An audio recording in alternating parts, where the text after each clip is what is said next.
Got a fun one for y'all today. I hopped on with our friends Mike and John from Locked On Angels in the wake of the Reed Detmers no-hitter and the Chase Silseth promotion to talk what other prospects they may see sometime soon, go over the draft last year and what they might expect this year, and just answer the question of why does this Angels farm system, the one that got you Mike Trout and Shohei Ohtani and Jared Walsh and Taylor Ward, why does it not get the respect that it probably deserves? Let's talk about it.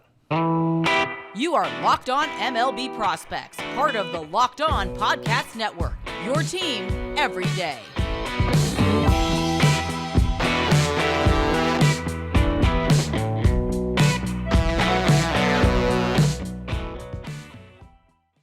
Well, we're happy to welcome in Lindsey Crosby of Locked On MLB Prospects. He's joining Mike and I to talk about the Angels system and give our listeners a little bit of insight into what's going on there. So, Lindsey, thanks for hopping on with us, man. We appreciate it. Hey, guys, thanks for having me. I'm really excited to be the first non-Angels host on your show now that you guys are part of the network. Yeah, man, it's been such a joy to be part of Locked On and get to know everybody. And so this is really exciting for Mike and I as well. Mike, you can attest to that. Oh, heck yeah. And I think that I'm really intrigued at what you have to say about the Angels minor league system. One of the things that John and I have talked about on Locked On Angels has been how every single year it feels like the Angels are ranked in the bottom 20, if not the very bottom, right? And then we see these great players like Jared Walsh and Taylor Ward, who's on your fantasy team, I hear, Yes. and other great players come out, right? And one of the things that we've seen is that it's taken them a bit longer to develop. And so I'm wondering, first question is, why is it that we're ranked so low, but yet when we look at our major league roster, we have a lot of really great guys that were in that low-ranked minor league system? Yeah, so very, very good question and very good. So a couple reasons there. I think the first thing is the distribution of talent hasn't always been even, both year to year and position. So like positions, you look at, there's places, and the big thing to me is catcher, where, Mike Napoli and Jeff Mathis were the only like decent catchers to come out of the system in like a decade or so. Right. And so I think part of it is when the prospect apparatus, as I talk about on my show a lot, when they look at the system from a distance, they see, oh yeah, well, there's no catchers coming out of there. They haven't had the hit rate on the outfielders or whatever it might be. There's certain positions that they don't see average levels of guys come out like they normally would. And then two, when you have guys come off the farm, I think about something like when I was making this list, Brandon Marsh is no longer on the list as far as prospect eligible. Joe Adell is no longer eligible. Walsh is no longer eligible. Patrick Sandoval is no longer eligible. They all kind of graduated around the same time. And so the system ranks higher, and then you take a big chunk of guys out of it. And so year to year, the spread of talent isn't even as well. And then I think part of it too is just we've seen guys come out of the system and do really well. I feel like it's almost just the Angels just have a better than average hit rate on some of these guys. And so you see, these are 6 guys on their everyday roster that are homegrown, and it matches some other team, but you did it using less guys to get there. You just happen to have some guys hit, whereas other teams may have a lower hit rate. And so is the system really like bottom third in talent? I don't think so, but the perception of it is that maybe it's not as deep as it needs to be. And that's probably something that's going to be fixed. I think the draft last year helped. And then this year's draft too, just both of these drafts, I think are really going to add a lot of talent to the system and then kind of help with the distribution of where guys are. Like right now, I feel like it's really pitcher heavy, but like position players, especially power hitting position players, they're not really there. Whereas one draft can kind of fix some of the perceived weaknesses of the system. Yeah. Yeah. So do you think that maybe then when it comes to like the ranking system, that actually influences the ability for the Angels to make trades? Do you think teams pay close attention to that, or is there a deeper thought there? I think the smart organizations know better. They have scouts who are watching other teams, and they're aware of the true talent level of the system versus what people like me and the websites think is the talent level of the system. But there's probably a bit of perception on the part of the fans, and then probably a little bit among some of the lazier front offices that maybe the Angels aren't retrading with because they probably don't have the kind of guys we want or enough guys for us to be interested. Like if we had a conversation right now about Juan Soto, none of your fans probably think you have the talent to trade for a Juan Soto.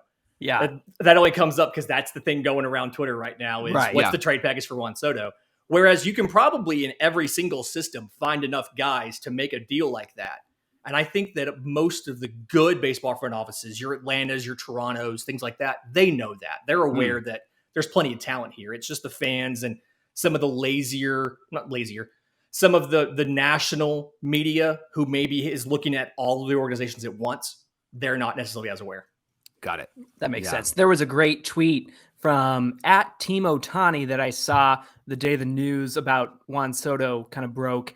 And he said, this might be the closest we get to a what if Trout got traded at some point with Juan Soto. So I think if that's going to be the case at the trade deadline, that Soto's going to get moved, man, that's going to be an incredible trade package there. It's probably going to be one of the biggest trades in modern baseball history. I mean, I've had somebody reach out to me and I'm working on a show right now about proposals for Juan Soto. And every one that I've seen so far is just, you can't fathom that anybody's going to give up this much. And then you go back and you look at Juan Soto, you're like, no, I get it. Yeah. I mean, he's got arbitration for 3 years still, and he's as good as he is, and he's so young. And it really is going to be a huge trade if it happens. And it might, I don't know. Yeah. Who knows? So you mentioned some of the guys that are in the major leagues that are no longer considered minor league prospects. And so can you give us a few names? Maybe they might be familiar to Angel fans, maybe to John and I, but can you give us a few names that are familiar and maybe a few names that are not so familiar that would be considered top prospects in the Angel minor league system? Okay, so everybody knows Reed Detmers, obviously. He's the number one prospect in the system. He's technically still prospect eligible. He won't be when the season's over. But Sam Bachman is a guy, obviously pitcher from last year, who we're really kind of high on just because of the how loud his tools are. So he's somebody, Miami of Ohio, and seen as like just a pure power pitcher, but he probably has one of the better fastballs in the system, probably has one of the better sliders in the system, and a guy that we really see as probably going to get some aggressive promotions and able to contribute as soon as next year. Wow. The fastball is mid to upper 90s. He's hit 100 with it before. The fastball, it's one of those really tight kind of vertical. I'm sorry, the slider, one of those tight vertical sliders, has a lot of late movement to it. And so it's really good to get guys to chase out of the zone with it. So just those two pitches by themselves already make him where you could use him as a setup man or a closer and you'd be great. But then to go with that, he's got a changeup that is average right now, but I think it could be better. And that's probably going to be the differentiator between, is he a starter or is he a reliever? Is what can he do besides those two? Because if you have those two amazing pitches, you can throw Sam Bachman in your bullpen right now and he can be an effective major league closer for you. But do you want him to be able to start? You're looking at a guy who kind of profiles with his velocity, his movement. He could probably be a number 3 starter or so. Maybe better if he can figure out a fourth pitch. And so that's kind of why he's in the minors right now, is figure out, one, let's get the changeup better. It needs a little more speed difference off of the fastball. And then he just has to be able to control it better. And then figure out a fourth pitch so you can start. But if not, fallback is always, here's your closer, which is not a bad fallback to have. Yeah, we were talking about what kind of moves the Angels might need to make at the deadline. And if they're unable to secure a front of the line kind of starter, if they're playoff bound, that bolstering the bullpen is the next move, because we've seen it with teams like the Braves last season. I mean, that World Series was all bullpen. It was all Will Smith, and those guys. Will Smith, Tyler Matzik, Luke Jackson. It was those three guys every night. Yeah, exactly. And so to know that Sam Bachman could come up in a role like that is kind of reassuring, huh, Mike?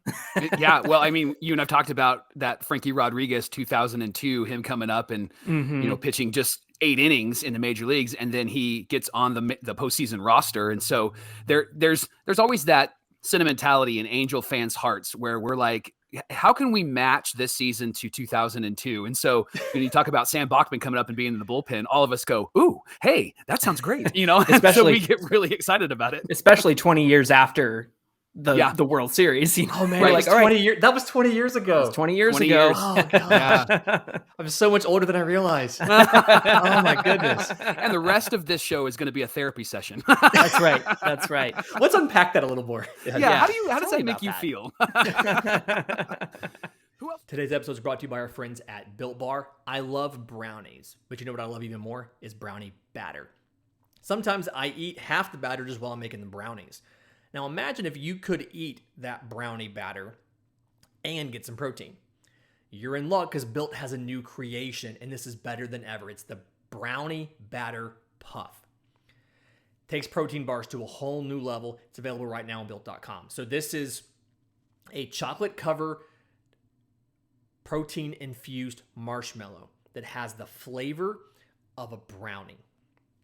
And 140 calories, 17 grams of protein, and only 7 grams of sugar. It's the perfect pick-me-up for any day.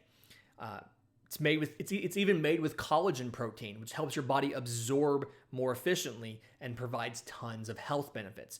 So the Brownie Batter Puffs will have you completely forgetting that you're actually eating a healthy treat and make you think that you're eating a brownie, but without the waistline consequences.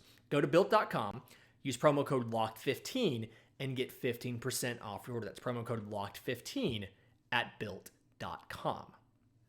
Who else do you have on that list besides Sam Bachman? What are some other names? I know that Kai Bush has been a name that has come up in the minor leagues, and then there's a couple of position players, but other pitchers that come up on that list. Who's in front of you there? So yeah, talking about pitchers, Kai Bush was one of the few lefties in this system.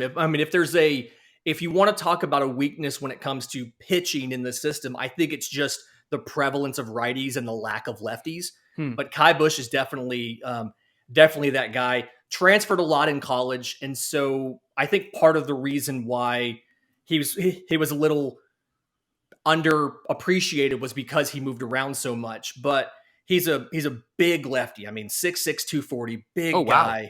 Yeah. Big boy, but he has a big fastball to match. I mean, his fastball runs up to 96, and he has one of those almost directly over the top motions. So it throws you off a little bit because the fastball almost hides behind his head and then kind of pops out last second at you. A little bit of deception there. Yeah. To go along with that, he's got a slider which is above average now. I think it can be a plus pitch. It's got good horizontal movement, but it has a lot of vertical drop, and you don't see a lot of sliders that can do both of those. So I think it could be from above average to plus. And then after that, it's kind of like, okay, let's figure out a third pitch. He's got a curveball, it sits in the 70s. He's got a changeup. They're both kind of iffy, and he really just kind of needs to figure out what that third pitch is going to be. But if you can give me a big lefty with a big fastball, it's just something that not a lot of hitters get to see a lot, especially out of that arm slot. And then combine that with a slider with some funky movement like he has. I mean, he's somebody who, if he can figure out a curveball or a change or both, you're looking at a good number 3, number 4 pitcher. And then if not, again, you have that fallback. You hate to use it, but you have that fallback of an impact arm out of the bullpen. But I really think he could be a starter if he can just figure out one of those 2 secondary pitches. Yeah. Interesting. We've heard a lot about Sam Bachman and Kai Bush. And then last Friday, Chase Silseth comes out of nowhere and debuts against Oakland, goes 6 innings strong, no runs. Are there any other pitchers that could make that same move as Chase Silseth and come out of nowhere and pitch in a major league game? We want you to say yes, by the way. No pressure, but say yes. Silseth was one of those guys I had on my list as one of my sleepers that I really kind of like. And then obviously he pops up and he goes ahead and does that. Physical tools, not the same, but I really like a Davis Daniel. And the thing with Davis Daniel, he's something where had Tommy John in college at Auburn. And so, only threw 2 or 3 innings. I think he was his first start where he got hurt. has 4 full pitches, but mainly kind of sticks with the fastball. Doesn't have the ridiculous velo that you're kind of used to nowadays. Hits 95 with it, but it's got a lot of movement to it. The curveball is one of those like big 12-6 curveballs. There's a changeup and a slider. I know he's done some stuff out of the bullpen. And I think the big thing there is he's got really good pitchability. He just kind of understands how to mix the pitches. And the struggles that you see that I've seen from him on some of his call-ups in the past is he's gone a little too fastball heavy instead of because the fastball is not overwhelmingly elite. He's one of these guys where nothing is plus, right? Maybe not even nothing is plus, but when you add it all together, it's more than the sum of its parts. And if he can keep the arsenal varied and not let you sit on any one thing, and then if he can, if he can figure out a little better movement with the change and the slider, I think he could be an impact arm in the rotation, especially later in the season when everybody's kind of worn down. You bring him, let him be fresh. But he just needs to not throw the fastball so much because it's not an amazing fastball. That makes sense. Could I bring it back to Silseth for a moment? Because yes. You mentioned Kai Busch and then Silseth, gets called up. And I think if you asked any Angel fan that's at least a little bit aware of our prospects, we would have assumed Reed Detmers and then maybe Sam Bachman needs some work. And then Kai Busch and Silseth, like John said, came out of nowhere. Do you think that they made the decision to bring up Silseth over Kai Busch because Busch has moved around a lot and is still working through some things, in your expert opinion? So, yeah, Silseth feels like more of a finished product. I think he's a guy where when you go back and you look at him in college, he never really, he was able to be the star guy. I think back to, I think it was the 2021 College World Series, him versus Kumar Rocker on a Friday night going toe to toe. And so he's always been a little more finished product. I kind of think that's why he got the call up first. And then some of his weapons are a little more developed. He's got a splitter. You think it's a changeup, it's actually the splitter. The curveball is kind of slurvy, but he has a slider to go along with it and the fastball. And they're all kind of plus pitches, except for the splitter. So I think it's something where he's more of a finished product. And then he's kind of been more consistent with, this is what I'm doing. I've been doing this for a while. And he just kind of had to refine some edges where you look at a Busch and he's still trying to figure some stuff out. He's still trying to improve a little bit versus just refining what he already does. That makes sense. So with the 20 draft picks last season and signing 19 of them, first, what did you make of that when it happened? And second, do the Angels, I mean, it seems like a logical advantage, but is there an advantage to the fact that I think maybe all of them, if not all of them, are college pitchers that they drafted? Yeah, 19 of the 20 were college pitchers, and then 18 of the 19 who signed were college. I think the high score signed, and one of the college guys went back to college. I want to say TCU maybe. But to me, it tells me that the organization understands we need more pitching at the big league level. And when you draft a prep player, you're usually, most situations, you're looking at 4 to 5 years for them to hit the major league level, whereas Silseth is the first player from that draft to come up. I'm not going to say you're going to see a ton of guys after a year go, debut, but you have a much better chance when you can take a finished product like a Silseth who was a starter all through college. Like he did that for years. He's already figured out who he is as a pitcher. He just had to refine a few things so that he could go ahead and be ready to debut versus a Busch who transferred around, relieved a bit, started for a bit, has to figure things out still. To me, it kind of told me, okay, we understand that we need these pitchers in major league sooner rather than later. And you kind of saw back half of the draft, they took a lot of guys who had starting experience, who had started for multiple years, so that something like a Silseth could come up and debut. This year, I'd be really curious to see. I could see them doing something similar, but probably going with college hitters. And then being able to take some gambles on some high school pitchers, knowing that you have some near talent, some talent who'll be up in the next year or two. Yeah, you can afford to take it like a elite looking high school kid, and you can take the gamble on him because you're not going to need him in the immediate future, and give him time to develop. So that's kind of what I don't expect 20 pitchers again, especially not 19 college ones. Right. but a bunch of higher level hitters, and then some lottery picks, if you will, just some kind of gambles on guys that if this dude works out, it's going to be a steal. If he doesn't, we're fine. We're not going to count on him to play for us. They can afford to do that this season, considering they have so many pitchers from the last draft. Yeah, that makes a lot of sense. Today's episode is brought to you by our friends from BetOnline. Our partners at BetOnline continue to be the #1 source for all your betting needs and your sports info. Find the latest odds, news, and sports developments, including this year's basketball playoffs, Major League Baseball scores, fights, and even next season's NFL futures. BetOnline is your continued source for all your sports wagering information, live betting, playoffs, esports, and more. So head to the website today or use your mobile device to learn more about the trends in action, because BetOnline is where the game starts. If we start talking about some of the bats in the minor league system, one guy that I think a lot of people want to know about is what they're going to do with Michael Stefanik, because all that guy does is hit. And the word around the league, around the Angel fandom last season was, it's his defense that's holding him back. Has there been any improvement on Stefanik in terms of defense this season? So it's something where I think he's going to end up at second versus third. They've tried him at both. And I would rather have somebody with limited range at second than a limited arm at third. Because you can scheme around range. You can't scheme around the arm doesn't get there. And as good as he is, I could see if he was a little faster, I could say, like, man, you're going to have a utility guy who's going to be great. Yeah. But his range issue isn't necessarily a speed thing. It's just a defensive instincts. I think he could probably add some corner outfield. And if he adds corner outfield and then can improve some of his mechanics to be able to make the throws at third base, he's a guy you can call up relatively quickly and he can contribute. From what I've seen, from what I've been told, he's doing the work.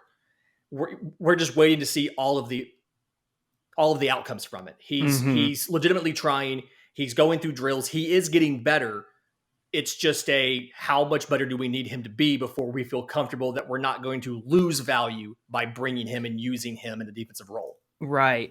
Yeah, the Angels seem to have a luxury, which we haven't had in years, where we can afford to have guys stay in the minors a little bit, because with the way the team is winning right now, I mean, we've seen it with Joe Adell. Like, we don't need Joe Adell on the team at this moment. We would like to have him on the team and, it'd be great. Of course, play great defense and have that bat. But this is kind of the first time that we can kind of sit back comfortably and say, no, let that guy cook a little bit more in the minors and put him back in the oven. Yeah, just a little bit longer, 15 more minutes, a few more degrees. Yeah. So this is kind of the first time we've had that luxury. So that makes sense about Stefanik. No, there's not really a rush to bring him up as much as we'd like to see that bat in the lineup. Right. Yeah, and part of me wonders if him being at AAA is maybe the best place to learn that. Because AA and AAA are really kind of different animals. So AA, obviously, it's your first taste of the upper minors, and the jump to AA is probably the biggest jump a prospect will make. But AAA, for a lot of teams, isn't as much focused on player development as it is focused on, we're here to help the big league team win. Right. We have journeymen who are stashed, who are going to play first if Jared Walsh gets hurt. We have a utility guy here who's playing short, we're going to call him up if Velasquez gets hurt, if Tyler Wade also can't go to back him up. And so part of me wonders, is AAA the right place for him? But it's so hard to send a guy down a level. And so, especially a 26-year-old, to say, hey, we're going to send you from AAA to AA. Right. So developmentally, he probably should be at AA to kind of get that coaching and instruction, because that you're still focused on development of players there. Whereas AAA, you're focused on how can we help the big league team win. But I think that you'll probably see him sooner rather than later. Probably first time you have an infield injury, and say like you have to have Tyler Wade play every day at short or at second or something, you'll probably see him come up as a backup and as a replacement, and then hopefully get a chance to get that bat in the lineup and let him produce, because his bat is very, very good. Where do the Angels actually slot in the draft coming up? And do you have any sort of idea of who it is that they may actually pick with that selection? So the Angels slot at 13. Okay. So 13th pick, but the draft pool is the 8th smallest draft pool. So kind of a recap for those of you who don't necessarily know how it works. Depending on where you pick in the draft, you are allocated a bonus pool. This is the total dollars that you can spend divided amongst your guys. And every draft pick through the first 10 rounds has an expected value for that player. You can go over, you can go under, but it all has to add up to this $7 million draft pool. So from what I've heard, it's still kind of early, but from what I've heard, it's been mostly college players. Although there has been some talk about going over slot to get one of the high school pitchers. Again, one of those guys where you can take a flyer on a very talented prep pitcher, pay a little extra to buy him out of his college commitment, and then make up that money by taking some college seniors and some guys who are pretty close to the bigs as far as hitters later in the draft.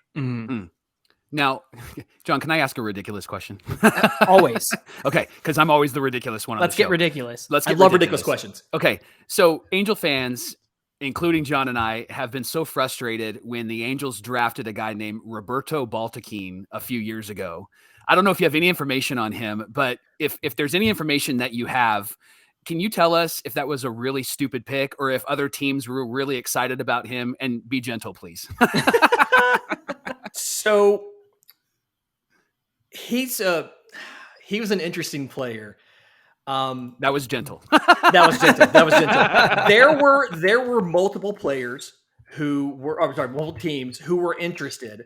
I don't necessarily think that the money that he got was needed to be as much as he got. And it cost us Vladdy Guerrero the next year because we couldn't pick in that draft. Yeah. Couldn't spend.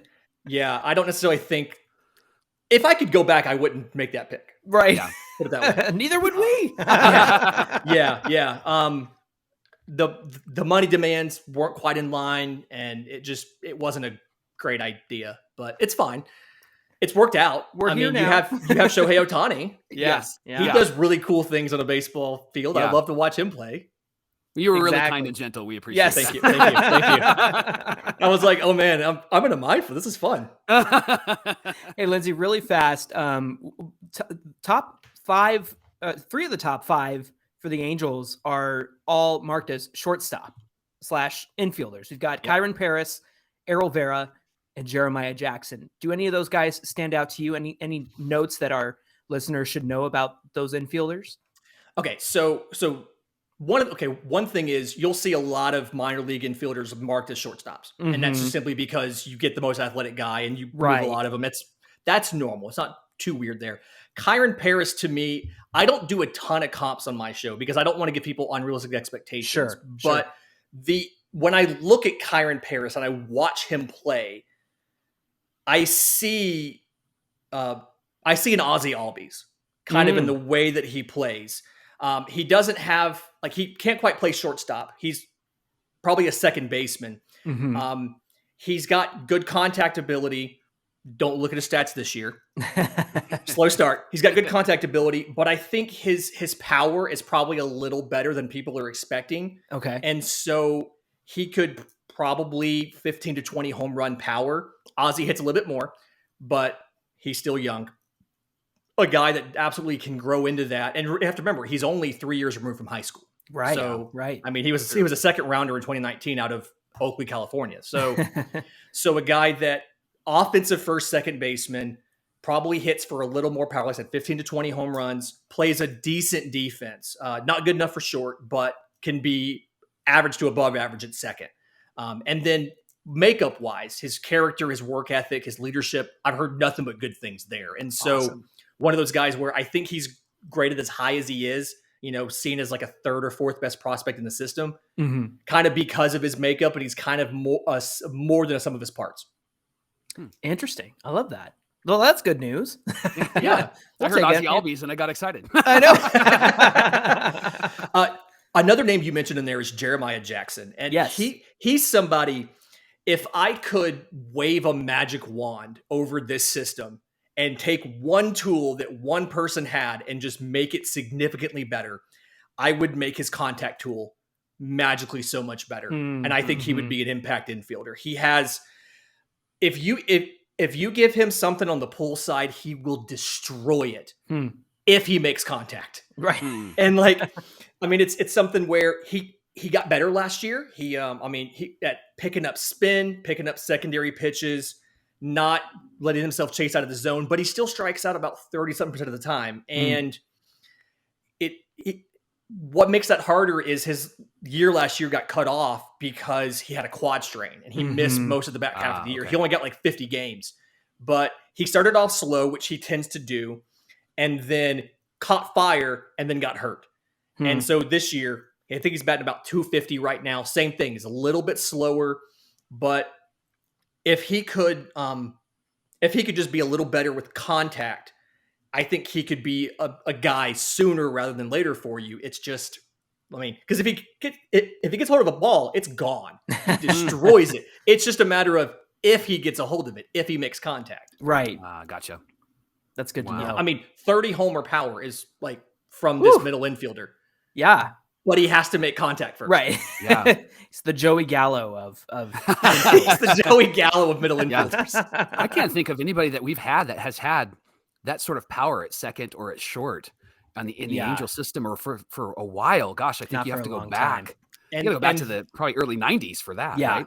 100%. And that's kind of one of the observations that I have is there's so much of this. A lot of these guys are either decent defenders, but they need help work with their contact, or they have good raw power, but they can't get it into games. And that's why I think in this draft, you're going to see probably a couple like power hitting middle and corner infielders and outfielders from college that you could say, all right, if we draft them in 22, then like they're in spring training in 24 with a chance to make the team. Right. You know, simply because that's kind of what this farm system is missing is pop, just power out of the farm system.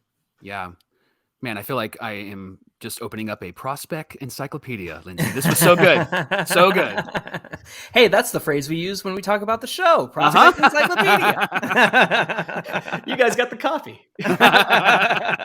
Well, Lindsay, this has been great, man. We really appreciate you hopping on with us and informing us about the Angel system, because there's a lot to be excited about, not just with the major league team, but also the fact that they got all the pitching now, and then the promise of some of those fielders as well. So we really appreciate you hopping on with us, man. Absolutely. Thanks for having me. For people who listen to my show, how can they find your show, follow y'all on Twitter and that kind of stuff? Yeah, they can find us at Locked On Angels on Twitter, of course. And then Mike and I, they can get us on Instagram and Twitter at Super Halo Bros. And then, I think that's all they need to find us. Yep, they can find us. Down. Search for us on YouTube at Locked On Angels as well. And then for those that are watching our show, Lindsay, tell them how they can get a hold of you. Yes. So my show is on Twitter at Locked On Farm. You can find Locked On MLB Prospects wherever you get your podcasts and YouTube. And then I'm on Twitter at Crosby Baseball. Right now, it's a little college baseball heavy because they're hitting the postseason, and then obviously from there straight into the draft. But once the postseason's over, it's back to pretty much nothing but minor league baseball. There you go. Awesome. Love it. All right. Well, thanks for the time, and let's do this again soon. Absolutely, guys. Thanks for having me. Thank you.